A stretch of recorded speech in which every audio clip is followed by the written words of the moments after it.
necessary, stand firm again, and negotiate some by any means necessary.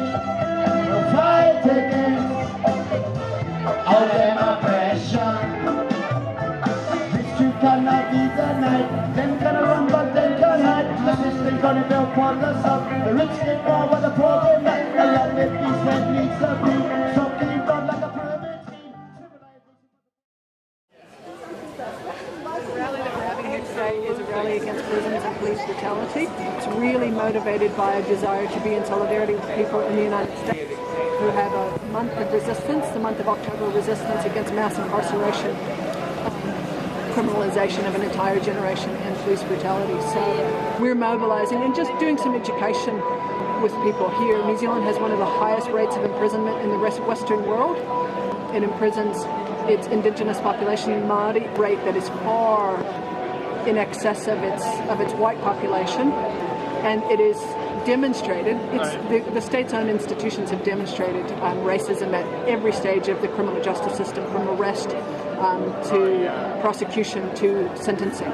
So each stage there is a structural racist element that comes into the decision making there. So we want to raise awareness about those things.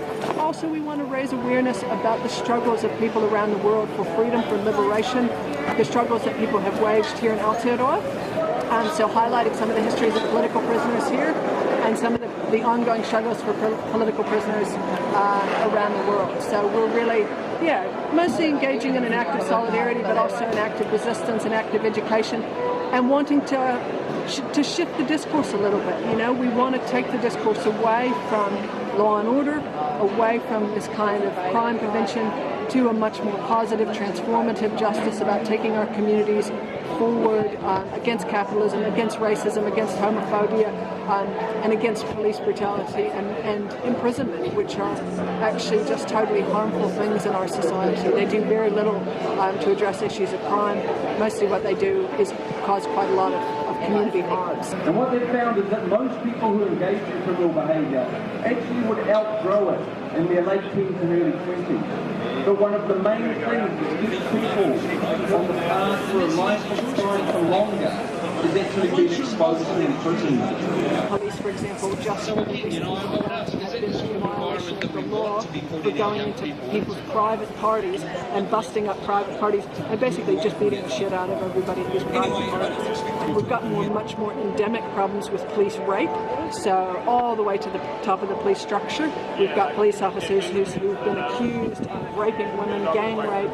So I mean, targeted violence against communities of colour, but also widespread violence against individuals, against women, against vulnerable people in the community. So, and of course, once the police get you in their sights, you know, you can continue to be victimized by the police again and again. So, I mean, on one hand, certainly the police here aren't the same as they are some places in the world.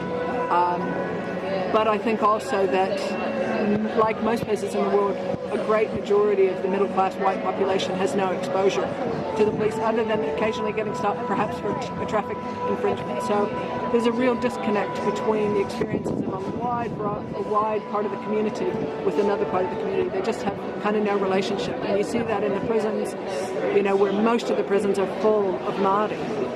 There are very few white people actually in the prisons. You know, you go in there, literally 70% of the women in prison are Māori. White women just have no experience of that, and that there's a real gap there in understanding about what's going on. You know, you have to say there's something seriously wrong with the society that imprisons its indigenous population at the rate that we do here in New Zealand. They're certainly targeted by the police, but also what we know about criminal offending and crime is that effectively crime is partly symptomatic of poverty. All of the people that are in prison are poor, you know what I mean? So people who are criminalized by the police also are on the end, the receiving end of all of the lowest kind of socioeconomic factors. They've got very little access to education. They've got very little access oftentimes to family support.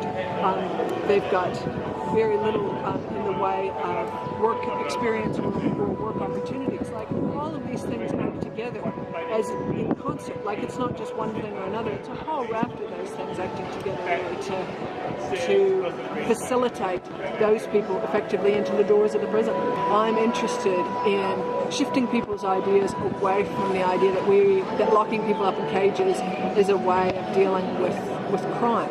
So on one hand, I hope that people take away that maybe a little bit of the stigma about prison, about police, and understand that some of the people that we revere most in history, people like Nelson Mandela, were in prison for 27 years, and he's not so different than many of the other people in prison. That prison is not a way to solve issues of crime, and we have to start thinking and imagining that the people causing the most harm are the ones actually in prison, because they're not. The people causing the most harm in society are large-scale criminal activity of capitalism that's going on, that's bringing about the deaths of workers, it's the pollution of people's environment, the devastation of their livelihoods and their homes. This is large-scale criminal offending, and that's the kind of stuff that goes on as business as usual.